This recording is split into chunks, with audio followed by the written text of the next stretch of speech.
She's going to be performing live this upcoming Sunday, May 25th, at this year's KSBR Birthday Bash event with an all-star lineup. She is one of the most successful artists that we've had at the Bash. She has released over 15 top-selling American hit albums. Miss Melissa Manchester. Melissa, how are you today? I'm so well. I'm melting, but I'm very well.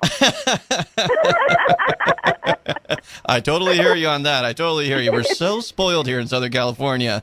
And let's go over to the East Coast. Now, I know you grew up in the Bronx of New York and started your career very, very early age at singing jingles at the age of 15. And take me back to when you were studying songwriting at New York University with Paul Simon. And what was that feeling like for you personally growing up during that time in the 1960s? You know, it was an extraordinary time to grow up in New York City. First of all, there were just free adventures to stumble onto all the time. My father was a bassoonist for the Metropolitan Opera, and my mother was a designer on 7th Avenue. And my sister and I just, we were just let free to pursue our dreams. And I went to the High School of Performing Arts, the same school, and I had gone to NYU for 1 year. And after I left, my two friends that I met there told me about this class that Paul Simon was going to be teaching for 6 months, and they signed my name up. It was an unbelievable class because he really taught from his experience, not theory. And then he would bring in special guest stars once in a while, and he would bring in Sir Isaac Stern fresh off the stage from Carnegie Hall. Wow! Wild. And the principles of the songwriting that he taught me, I carry with me to this very day, and I apply it to my students where I teach at USC. So it's wonderful. Oh, very cool. I didn't know you taught at USC. Very cool. I'm an adjunct professor, yeah. Wow. See, I learn something new, Melissa, every day. There you go. And what's the story behind Barry Manilow and Bette Midler discovering you at a young age? Well, we sort of discovered each other, actually. Barry and I sang jingles together. We were one of that brilliant cast of jingle singers. And Barry at the time was working with Bette Midler, who was just starting out, and she performed at a club called the Connell Bathhouse, which was a gay bathhouse. Mm-hmm. And I performed up the street at a club called the Focus. I was part of a group of different performers. And they came to see me one night after she had done her first Johnny Carson show, which was a total triumph. And in between my sets, I went over there and said hello and introduced myself to Bette, and I asked her what she was up to, and she said she was getting ready for her Carnegie Hall debut. And I said, wow, have you considered having background singers? And she wasn't a background singer per se, so she said, no, I hadn't. Would you like to sing in back of me? And I took a beat and I said, well, actually, I'd like to sing instead of you, but in the meantime, I'll be happy to sing in back of me. And so Barry and I organized what became the Harlettes, and I sang with her and with Barry for 6 months. Wow, what a great story. I love all these stories, Melissa. I've been in the business for many, many years, and I love all the stories behind the music because any radio station can play all the songs and all the hits, but not a lot of them, take the time to talk to the artist and, talk about the background on all the great music that we have. The stories are the juice. I mean, audiences love the stories. Right. They love the process almost as much as I do. It was so interesting. I bring that up because this 20th album of mine, You Gotta Love the Life, was created because my students at USC, in this day and age, there are no record companies to speak of too much, and so they were introducing me to the concept of fan funding, and they said, you should do this. And I said, I should. What is it?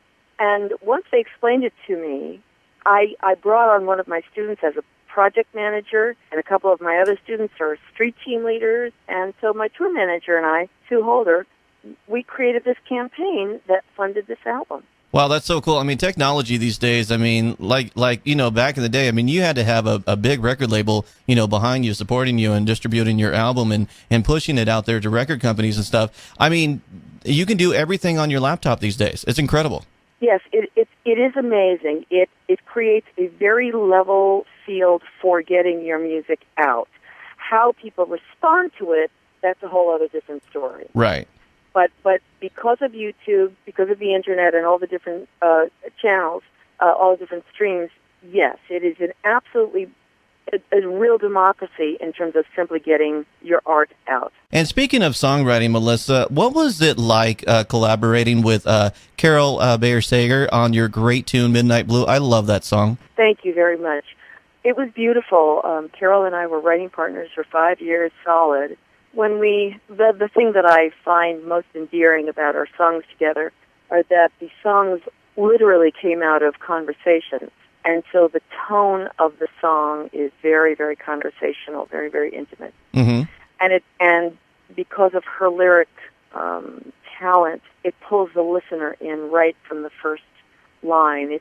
It's just true. She does that in all of her songs. And it was beautiful. It was beautiful. I later found out that other collaborators aren't interested too much necessarily in the conversation. Some are. Some just show up with ideas and just want to write. Right. I just like to know how people think. I like to get used to how their minds process language and subject matter.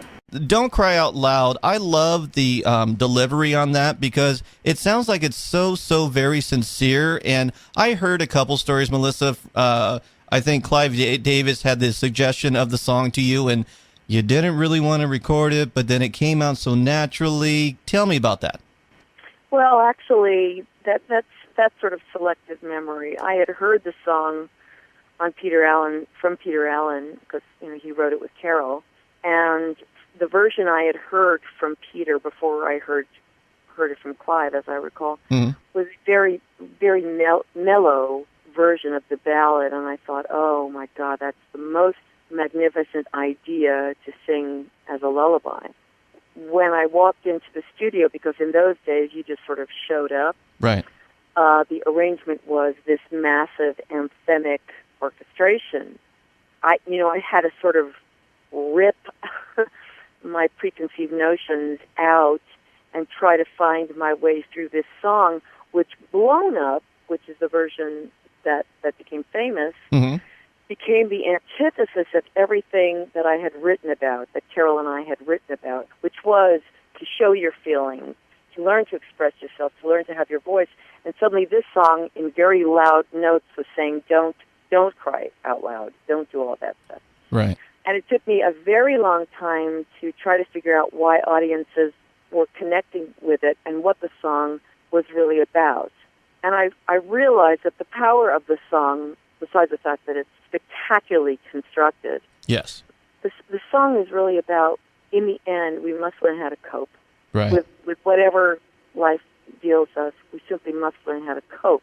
And the deeper you can get into the mechanics of what coping means in your life, the better off you'll be, the more you'll have to offer, the more we'll get healed. And so I've had a real journey with that song, and it's beautiful. It's beautiful. It's beautiful that it came my way. I love this, that you beat out Olivia Newton-John and Linda Ronstadt, among others, when your biggest hit, You Should Hear How She Talks About You, won the 1983 Grammy for Best Female Vocal Performance. What was that like for you in 1983 with that great song? It was completely out of body. I mean, first of all, my friends Tom Snow and Dean Pitchford had written it for me, which was lovely, and I've been so blessed by remarkable friends gifting me with their exquisite talents. But it was such an unlikely song for me. I was known as a ballad singer mostly, and to take a big leap of faith through gritted teeth, I might add, and sing this song, and of course have it produced by my beloved genius, dear colleague, the late Arif Mardin. To have that, I had been nominated a couple of times for ballads, but to win it for this disco song, which made me queen of aerobics classes, was just, it was surreal. But I was very, very grateful because, again, because I've been doing these songs for so long, I get a chance to laugh at myself along with the audience, and it's great. I'm grateful for it. It's summertime here in Southern California. Baseball is going on and all that great stuff. And I know you had the opportunity in 1991 to sing the national anthem at the World Series game. What was it like walking out on that field and singing that great song? Well, the national anthem is not for sissies. and I have actually sung it several times at a couple of World Series. I actually sang it several years ago for the opening day of the Dodger game. And this is after 2001, September 11th. The song is an incredible monologue. If you took away the music, the lyric of it is a astounding monologue. And for me, regardless of, feedback or the delay or any of that stuff, it's a remarkable song to sing.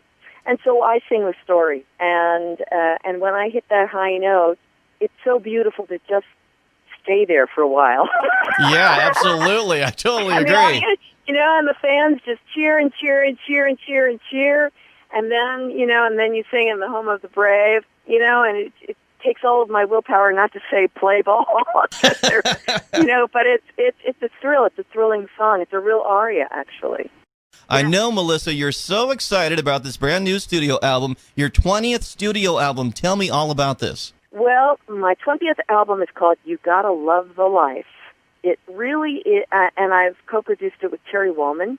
Mm-hmm. And I really wanted to return to my roots. I really wanted to go into a studio with a bunch of musicians and just play and play and play and find the inner life of these songs. We've recorded 15 songs. And let the players help me reveal the inner life of these songs. Mm-hmm. I've made albums where I'm dealing with lots of tracks and stuff like that, and it's fine. It's fine. But there's just something to be said about sharing the air Right. with a bunch of beautiful, gorgeous musicians who just want to bring it. Yeah. They're having such a good time. And we did this Indiegogo campaign and raised some funds, and we recorded it down at Citrus College, which is in Glendora, California. Oh, wow. It's a teaching college. They have a nursing school, an auto tech school, but they also have this recording arts school division where their studio, which is spectacular, it rivals Columbia, was provided. And I'm also artist in residence there. So it was just beautiful, and the students would come through there while our engineer, Tim Jaquette, was engineering. So there was everything was a living experience, Right. Besides the campaign and the Facebook updates, and my students being part of the campaign, and the players playing, for a campaign. I don't know if you know how the campaign works. You get different perks, and if you contributed enough money, you could come down into the studio and just sit and watch what the process looks like. And so we've had that, and it's been amazing. It's been amazing for me to see the level of appreciation for people of how this happens, how music happens, how an album comes to life. And the album has 11 original songs and 4 cover songs that I've been doing on